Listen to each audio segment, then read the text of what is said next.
लग चुकी है तलब मंजिल की, अब खुद को आग में झोंकना होगा। ठोकरें कहती हैं मारा जाएगा, हौसला कहता है देख लेंगे। यदि आपको मंजिल पाने की पागलपन जुनून है तो आपको मंजिल तक पहुंचने से कोई नहीं रोक सकता। स्वागत है आपका मेरे YouTube channel PK study centre में। आज हम लोग एक बहुत ही महत्वपूर्ण टॉपिक पर चर्चा करने वाले हैं, जो कि है दक्षिण भारत के पर्वत श्रेणियाँ।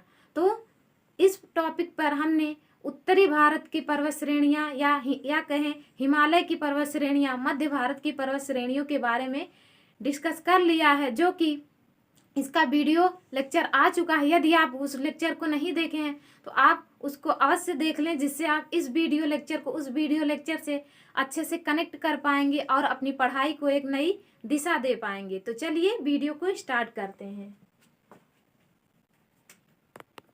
तो आज का टॉपिक है दक्षिण भारत की पर्वत श्रेणियां। इसमें नंबर 1 हम लोग देखेंगे अजंता पर्वत श्रेणी। कौन सी पर्वत श्रेणी?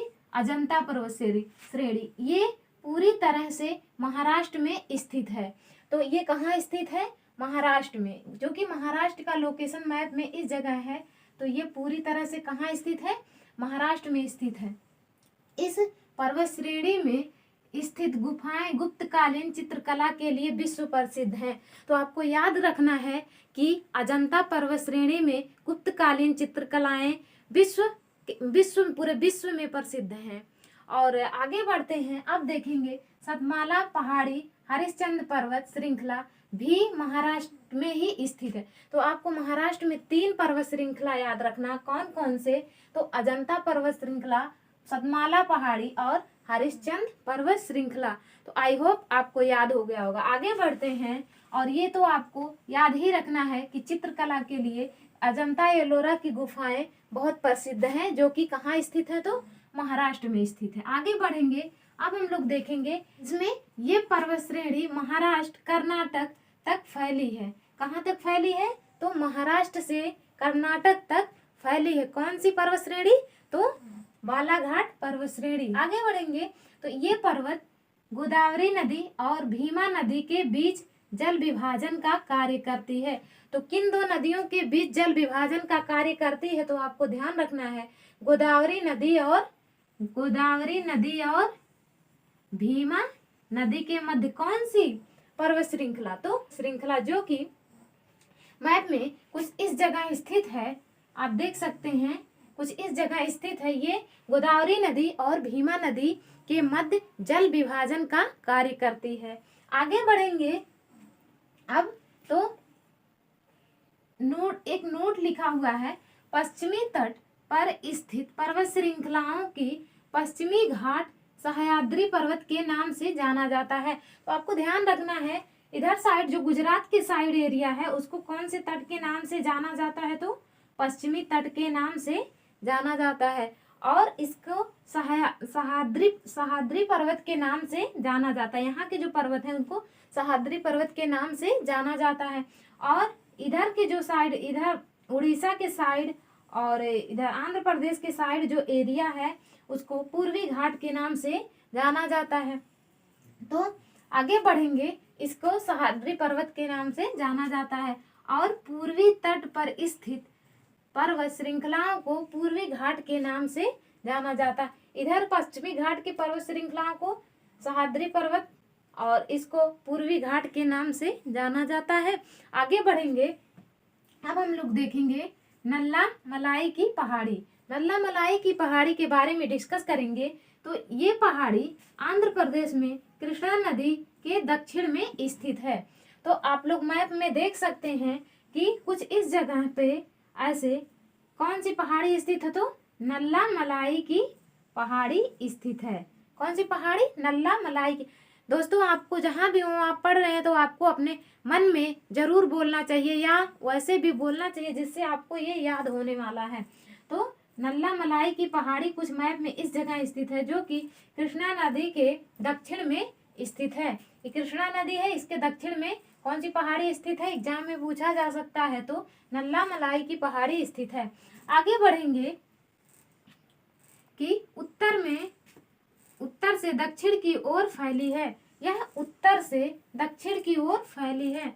आगे बढ़ेंगे, अब हम लोग अगली पहाड़ी के बारे में डिस्कस करेंगे। इसमें ज़्यादा बहुत फैक्ट नहीं है, छोटे छोटे फैक्ट हैं जिनको आपको बहुत अच्छी तरीके से याद रखना है और याद भी हो जाएगा वीडियो लेक्चर में यदि आप लास्ट तक बने रहते हैं तो। चलिए आगे बढ़ेंगे। अब है जावदी पहाड़ी। यह पहाड़ी तमिलनाडु राज्य के उत्तर में स्थित है। तो कौन सी पहाड़ी? जावदी पहाड़ी। कहाँ स्थित है तो पूछा जा सकता है ऐसे सिंपली। जावदी पहाड़ी कहाँ स्थित है तो आपको बताना पड़ेगा तमिलनाडु में स्थित है। और आगे बढ़ेंगे नीलगिरी, जो कि इम्पॉर्टेंट है। नीलगिरी की पहाड़ी इम्पॉर्टेंट है, इसके फैक्ट को आपको ध्यान रखना है। तो चलिए आगे बढ़ते हैं। जहाँ पर पूर्वी घाट और पश्चिमी घाट मिलते हैं वहां पर ये पहाड़ी स्थित है।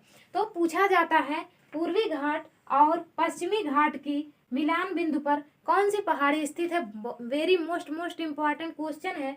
तो ये है नीलगिरी की पहाड़ी। कहाँ पर स्थित है? तो पूर्वी घाट और पश्चिमी घाट के मिलान बिंदु पर स्थित है, अर्थात यह दोनों को आपस में जोड़ने वाली पहाड़ी है। तो कौन? नीलगिरी पहाड़ी, जो कि सभी एग्जाम में बहुत ही महत्वपूर्ण क्वेश्चन यहाँ से बनते हैं। आगे देखेंगे, ये पहाड़ी केरल, तमिलनाडु, कर्नाटक राज्य में फैली है। तो कितने राज्यों में? 3 राज्यों में। कौन कौन से? केरल, कर्नाटक और तमिलनाडु में फैली हुई है। आगे बढ़ेंगे, इसका उपनाम पहाड़ियों की रानी, जो कि ये भी एग्जाम में कई बार पूछा हुआ क्वेश्चन है कि नीलगिरी का उपनाम क्या है? तो आपको ध्यान रखना है पहाड़ियों की रानी के नाम से किसे जाना जाता है? तो नीलगिरी की पहाड़ी को जाना जाता है। आगे बढ़ेंगे, डोडा बेटा, इसकी सर्वोच्च चोटी डोडा बेटा, जिसकी ऊंचाई है 2637 मीटर। कितनी है? तो यहाँ भी आप देख सकते हैं ये पहाड़ी है जिसकी सबसे ऊंची सर्वोच्च चोटी क्या है? डोडा बेटा, जिसकी ऊंचाई है 2637 मीटर। 2637 मीटर किसकी? नीलगिरी की। नीलगिरी की पूछा जाएगा नीलगिरी पर्वत की ऊंची चोटी कौन सी है? तो डोडा बेटा, जिसकी ऊंचाई 2637 मीटर है। आपको ध्यान रखना है यह दक्षिण भारत की दूसरी सबसे ऊंची चोटी है। इसमें देखिए लिखा गया है दक्षिण भारत की दूसरी सबसे ऊंची चोटी कौन सी है? तो यही है डोडा बेटा। लेकिन पहली कौन सी है अभी हम आगे बताएंगे। आपको ध्यान रखना है कि नीलगिरी का डोडा बेटा जो है वो दूसरी सबसे ऊंची चोटी है। आगे बढ़ेंगे, अब हम लोग देखेंगे इसकी टोडा जनजाति। ये भी मोस्ट इम्पॉर्टेंट क्वेश्चन है। यहाँ देखिए मेंशन किया गया है, आपको ध्यान रखना है कि टोडा जनजाति यहीं पर निवास करती है। तो कहाँ पर निवास करती है? नीलगिरी पर्वत के पास में। कौन सी जनजाति? तो टोडा जनजाति।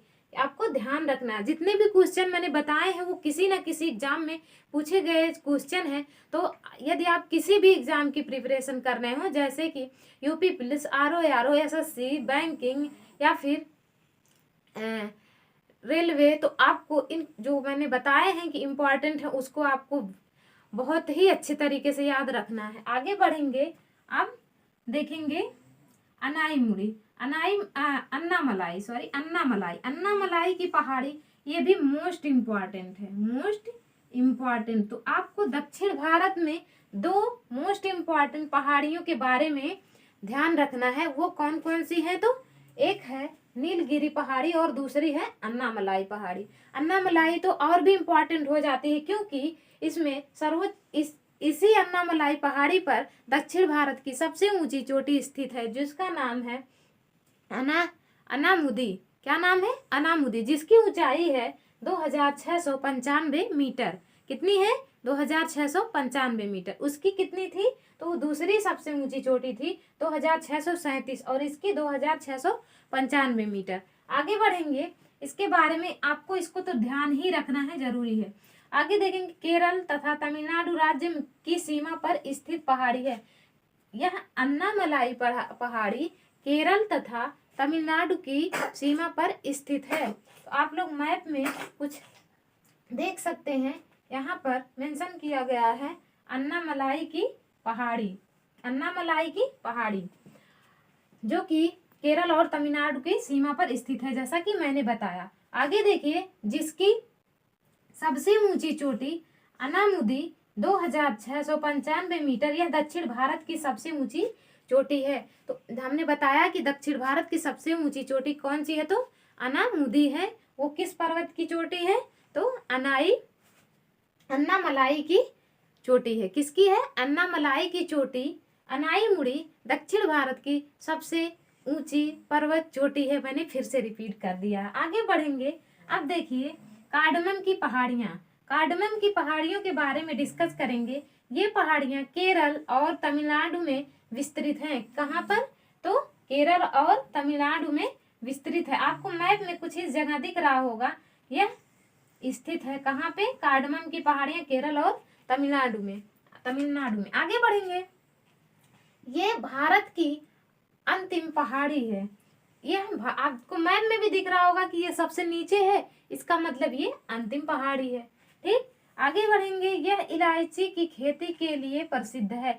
इसे इलायची की पहाड़ी के नाम से भी जाना जाता है। तो आपसे क्वेश्चन पूछा जा सकता है कि इलायची की पहाड़ी के नाम से किसे जाना जाता है, तो कार्डमम की पहाड़ी को। और यह दक्षिण भारत की सबसे लास्ट पहाड़ी है, मतलब इसके नीचे कोई और पहाड़ी नहीं स्थित है। और यह किसकी खेती के लिए प्रसिद्ध है, तो इलायची की खेती, जैसा कि नाम से ही स्पष्ट है।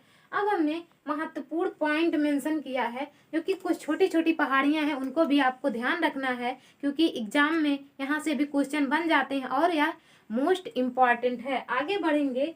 मांडव पहाड़ियाँ, यह गुजरात के काठियावाड़ में स्थित है। तो मांडव पहाड़ी कहाँ स्थित है, तो गुजरात के काठियावाड़ में स्थित है, आपको ध्यान रखना है। आगे बढ़ेंगे। एक और पहाड़ी है सेवराय की पहाड़ी। सेवराय की पहाड़ियाँ कहाँ स्थित हैं, ये देखिए, ये भी इम्पोर्टेंट है। तो तमिलनाडु में 50 वर्ग किलोमीटर क्षेत्र में यह फैला हुआ है। कौन सी पहाड़ी, तो यह सेवराय की पहाड़ी। मैप में देख लेते हैं तो यहाँ कुछ इस जगह स्थित है सेवराय की पहाड़ी, जो कि तमिलनाडु में फैली हुई है। आगे बढ़ेंगे। अब हम लोग एक यहाँ पे लिखा गया है नामचा वरवा, यह अरुणाचल प्रदेश और तिब्बत की बॉर्डर पर स्थित, जैसा कि मैप में आपको दिख रहा होगा। और हमने जब हिमालय की पर्वत श्रृंखलाओं को पढ़ाया था तो वहां भी बताया था कि यह भारत की सबसे पूर्वी चोटी है, सबसे पूर्वी पर्वत है, जो कि अरुणाचल और तिब्बत की सीमा पर स्थित है। तो आपको ध्यान रखना है, भारत में हिमालय पर्वत की सबसे पूर्वी चोटी कौन सी है, तो नामचा वरवा पर्वत है। सॉरी, चोटी नहीं, पर्वत है नामचा वरवा। आगे बढ़ेंगे। अब है सैंडल पीक। सैंडल पीक के बारे में भी आपको ध्यान रखना है, क्योंकि यहाँ से भी क्वेश्चन पूछे जा सकते हैं आपसे। तो सैंडल पीक अंडमान निकोबार की सबसे ऊंची चोटी है। तो अंडमान निकोबार की सबसे ऊंची चोटी कौन सी है, आपसे पूछा जा सकता है। तो वह है कौन सी है, sandal peak. Sandal peak Andaman Nicobar की सबसे ऊंची चोटी है। आगे बढ़ेंगे। नोरचो के बारे में देखेंगे, जो कि लक्षद्वीप की सबसे ऊंची चोटी है। तो लक्षद्वीप की सबसे ऊंची चोटी कौन सी है, तो नोरचो है। एक पॉइंट यहाँ पर मेंशन किया गया है कि पूर्वी घाट की सर्वोच्च चोटी कौन सी है। तो नोट के तौर पे लिखा गया, मतलब मोस्ट इम्पॉर्टेंट है।